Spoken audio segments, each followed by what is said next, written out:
Zee Marathi वाहिनीवरील कमळी ही मालिका सध्या नवीन वळणावर येऊन पोहोचली आहे आणि अशातच या मालिकेत एका लोकप्रिय अभिनेत्याची एंट्री होणार आहे. या अभिनेत्याचं नाव आहे शशांक केतकर. मराठी मालिका विश्वातील सुपरस्टार अभिनेता म्हणून शशांक केतकरला ओळखलं जातं.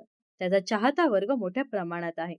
यापूर्वी त्याने होणार सून मी या घरची, मुरंबा, हे मन बावरे, पाहिलं ने मी तुला अशा गाजलेल्या मालिकांमध्ये काम केलं आहे. नुकताच शशांकच्या मुरंबा या मालिकेने प्रेक्षकांचा निरोप घेतला. जवळपास ही मालिका 4 वर्ष सुरू होती. त्यामुळे या मालिकेनंतर अभिनेता कोणत्या नवीन प्रोजेक्टमधून प्रेक्षकांच्या भेटीला येणार याची उत्सुकता प्रेक्षकांच्या मनात निर्माण झाली होती. अखेर प्रेक्षकांची ही उत्सुकता आता संपली असून लवकरच शशांक केतकर झी मराठीच्या कमळ या मालिकेतून प्रेक्षकांच्या भेटीला येत आहे.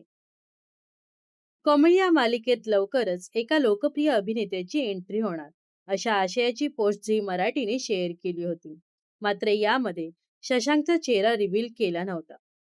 पण तरीही प्रेक्षकांनी त्यांच्या लाडक्या अभिनेत्याला अगदी सहजपणे ओळखलं आहे.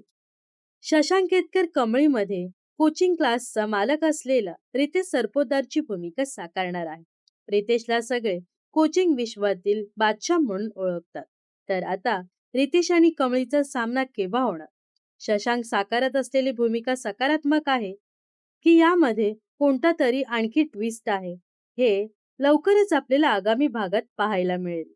तर अभिनेता शशांक केतकरला कमळी मालिकेत पाहण्यासाठी तुम्ही उत्सुक आहात का? नक्कीच कमेंट्स करून सांगा. व अशाच मनोरंजन विश्वातील ताज्या घडामोडी जाणून घेण्यासाठी नक्कीच आपल्या चॅनलला सबस्क्राईब आणि फॉलो करायला विसरू नका.